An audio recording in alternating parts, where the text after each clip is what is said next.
Welcome to Chris Cook for You Too. Today I'm going to be making taco casserole. It's a lot of ingredients, but it's actually not complicated. It's simple to make. So let's get started with the ingredients that you're going to need.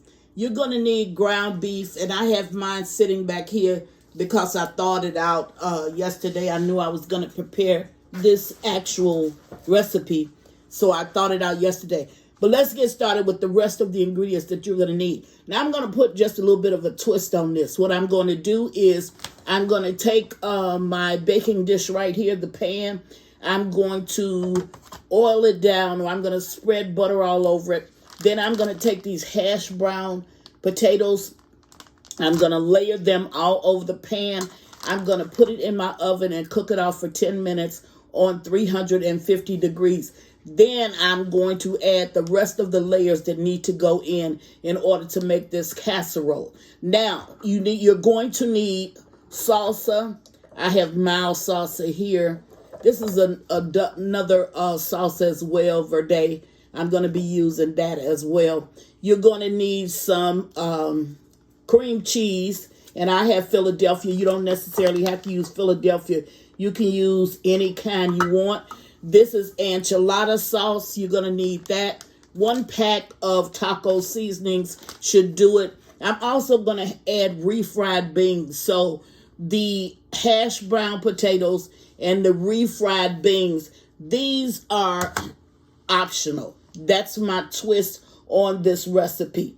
You're going to need an onion. You're going to need some Fritos. That's right, some Fritos corn chips. And you're going to need some cheese. I chose to use Fiesta blend, and I'm going to use some mozzarella. Now, once I get this all done and ready to go, then I'm going to garnish the top of it. I'm going to use some sour cream, lettuce, tomatoes, and a little bit of green onion. And I have that sitting to the top, over to the side. Now, that's just the topping. So you don't have to worry about that. You can choose to put a topping on it if you want to.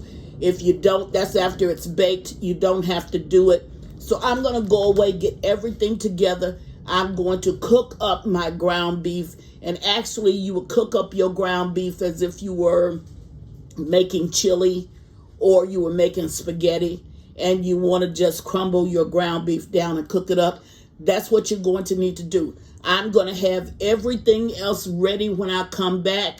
And when I get back, we're going to put this together. I'm also going to go ahead and bake off the bottom. I will show it to you once I get ready to put it in the oven.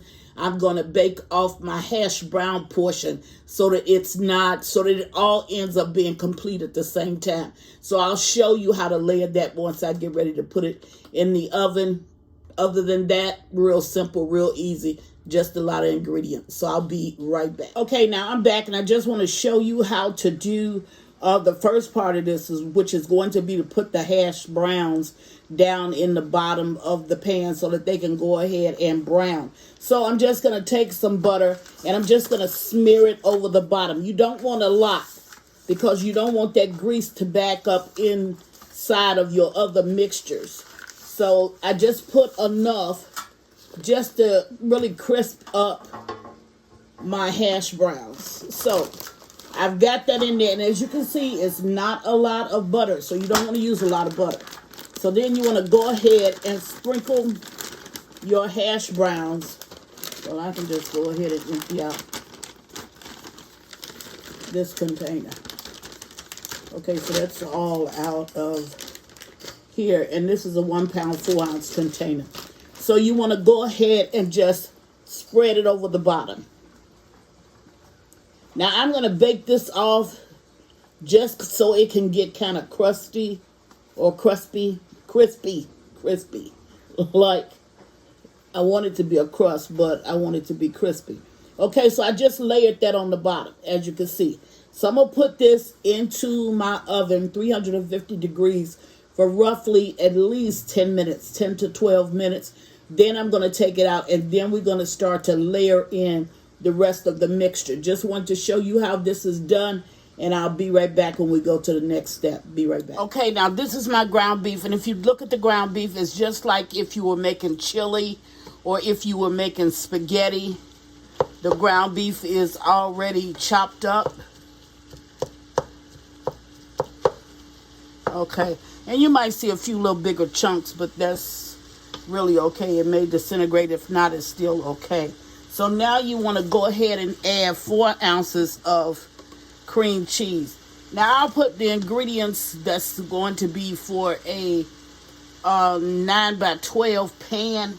That's the ingredients that I will list on the actual down in the where I put the ingredients on the tutorial. But I'm telling you, just because I'm using more than a 9 by 12 inch pan. Okay, so now that I have my cream cheese, and it's not incorporated as well as it could be, but it will be. This is my refried beans. I'm going to go ahead and add them. And this is just a small container. And remember, I told you this was optional. This is not something that you have to do, but if you want more substance in the meal, and I mean a heartier meal, then you can go ahead and add those refried beans. Okay, I'll mix this just a little.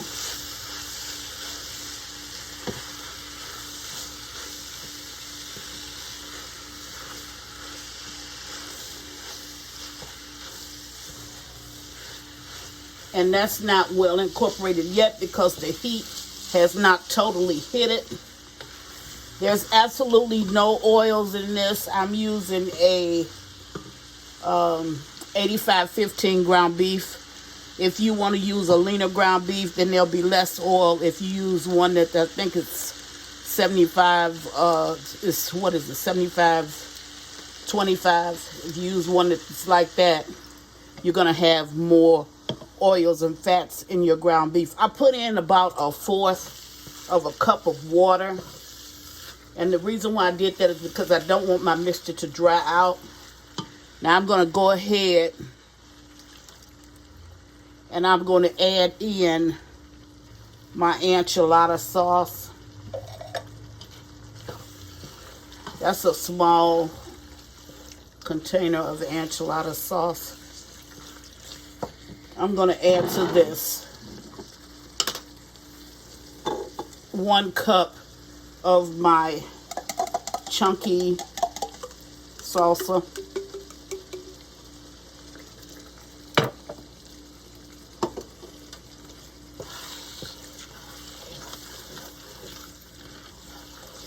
Now we're going to layer this just like we would layer lasagna.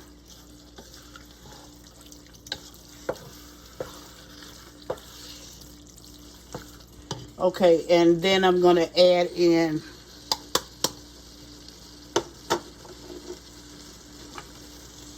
a 1/2 cup of the verde sauce.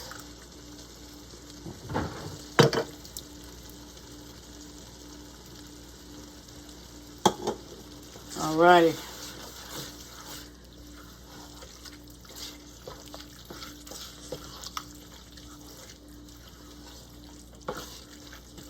Alrighty, so that's my meat mixture. That's all I need to add to my meat mixture. So now we're going to layer it. So I'm going to go back to the table and I'll meet you at the table. You shouldn't need any more seasonings. You shouldn't even need salt, but you can taste it at this point. If you do need a little bit of salt, you can go ahead and put in there. If not, then you can just leave it like it is. But I'll meet you back at the table. Be right back. Okay, so we're going to start to do our layering. I don't know what, all of my words are twisted coming out of my mouth today. So we're going to start to do our layering. And I do have a little bit of a crust on my potatoes all around the sides. You can see it. But as long as they were cooked just enough to give me a crunch, that was fine. Now I'm going to go ahead and layer in my Fritos.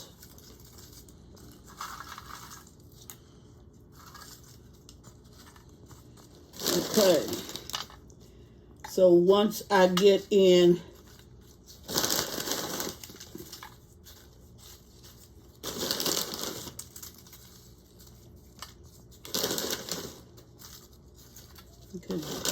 now, once I get in a layer of that, I'm going to go ahead and put in a layer of my meat mixture. Hope you can see.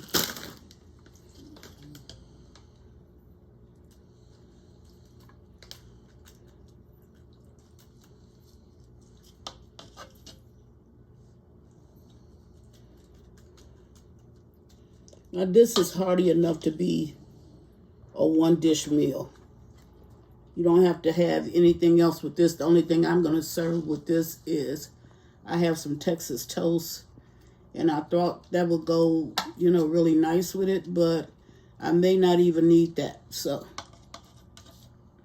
and with the height of the pan, I think I'm only going to get like two layers of everything.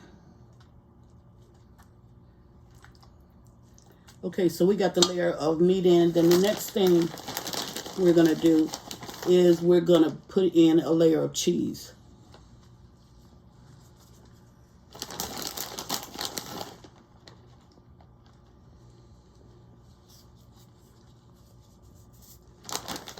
Alrighty, so I'm using the Fiesta blend, and it's just something about mozzarella I just truly love when it comes to the pull of the cheese. So I'm putting in some mozzarella as well.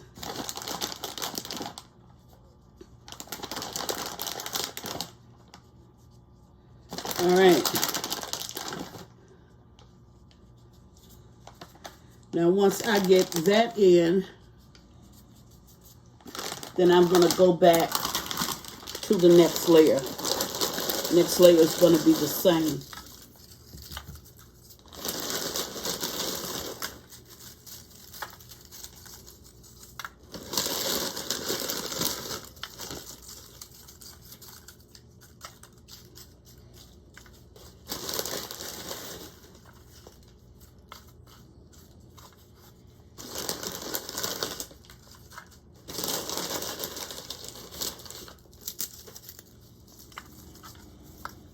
Okay, that's my layer of Fritos. Then I'm going to go ahead and put in another layer of my meat. And this appears to be, it looks like I only got 2 layers out of that. Full layers of what it was that I was using. That's good, because that means I can make another pie. But you see exactly how it goes, so I don't need to hold you here for the for me to put this all down, because I don't like making the videos too lengthy. I want to let you see what it is that I'm doing. You'll be able to do it just by viewing what I'm doing, and then you could just move forward. Anyway, got that done. And then another layer of cheese. So I'm going to really try to make certain that this is just like this is a meal in one. So you don't have to do all of that cooking or anything. Just get this all in your pan. Now I do want to tell you that this recipe with a little bit of alterations, because what I did was I'm always, when I make a dish according to what I think my family like, and I make the dish according to what I think would go well with it. And this was offered to me, this recipe was offered to me by one of my long-time viewers ever since I started on YouTube, to Mr. Hardy. So I want to give him a shout out. And I want you to put down, if you try this recipe, I want you to put in the comment section how it came out when you tried it. Now everything else is going to be used for garnish. I do want to tell you that I did put in my chopped up onions. I put them in when I mixed in the ground beef, and I did put in the taco seasoning when I mixed up my ground beef. So you didn't see me add those two, but everything else you did. And that was once I didn't take you through the meat process because it would have made the video too lengthy. I just told you what I was doing. So you know what I did as far as that is concerned, and you've seen everything else. So you know exactly how to do this when you're ready to try it. Okay, so what I'm going to do is I'm going to put this in my oven on 350 degrees, and I'm going to cook this for roughly 20 minutes, maybe 25 minutes, letting my cheese thoroughly cook and letting all of these flavors kind of marry together. And then I'm going to bring it back, and I'm going to cut it and show you exactly what it looks like. Then I'm going to dive into it as far as eating is concerned. Okay, we'll add just a little bit more. This cheese on top. Alrighty. So this is what it looks like on top. And I'll bring you back. Now, you don't cut it right out of the oven. You never cut cheese. You don't even do it with your lasagna right out of the oven. You normally just wait at least 10-15 minutes before you cut. That's what it looked like. I'm going to show you what it looks like once I take it out of the oven. Then you're going to come back, and I'm going to cut into it. So I'll be back in roughly 30 minutes. Be right back. Okay, we're back, and I just taken it out of the oven. And as you can see, the cheese has all melted.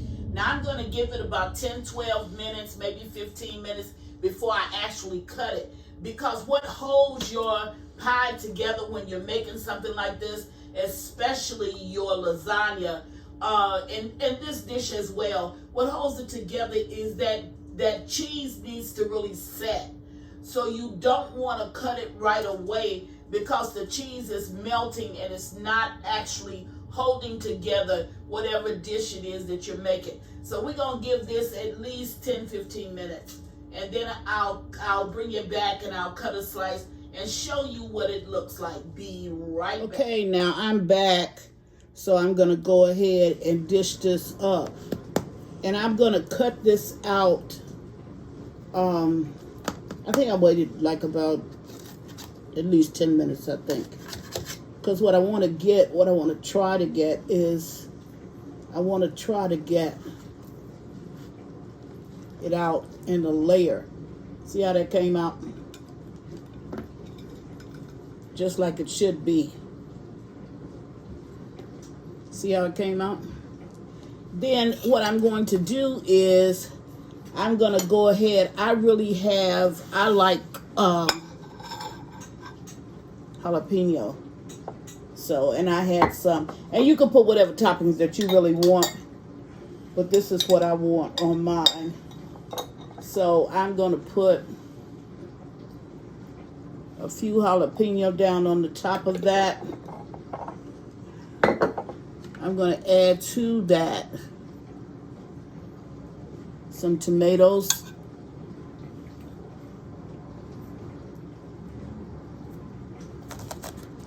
I'm going to add some sour cream first because I need the other items that I'm going to put on there to stick. So I'm going to layer it with some sour cream. Put a few green tomatoes and some lettuce on top. Now tell me, that is a dish that you can serve to your family. That's really a one-pot dish. Okay, this I did make some twists in it, but when you try this dish, you can give Mr. Hardy all the credit because he sent me this over Messenger. I told him that I was going to try it, and now I have tried it. And by the time that you see this video, I would have made my own personal comments at the end to let you know exactly how it tastes. It looks fantastic, so that you don't have to worry about. Now comes in the taste, and with all the ingredients that we put in, you know whether or not it's something that you truly would enjoy having. Now remember, it's optional on the potatoes. I added the hash brown potatoes to this. I added one other ingredient. It'll be listed at the bottom of the tutorial. And what I'm going to do is, that's my favorite way to serve pretty much everything when it's a dish like this. Now you tell me. I think it's going to be a great dish, and I think it'll be one that you'll try, you'll enjoy it, and you'll make it time and time again. So thank you, Mr. Hardy, and thank all of you for watching. Chris Cook for you too. Bye. I just wanted to come back and show you what happens when you take, you wait on that cheese to actually kind of mold itself. You see how that slice came out? And that's the way it'll come out mostly every time. If you don't have too much liquids in it, it'll come out like that as long as you wait and allow that cheese a chance to sit so that it can mold and hold everything else together. Just wanted to show you that little tip, okay? I hope that you'll try this. You'll enjoy it. Bye.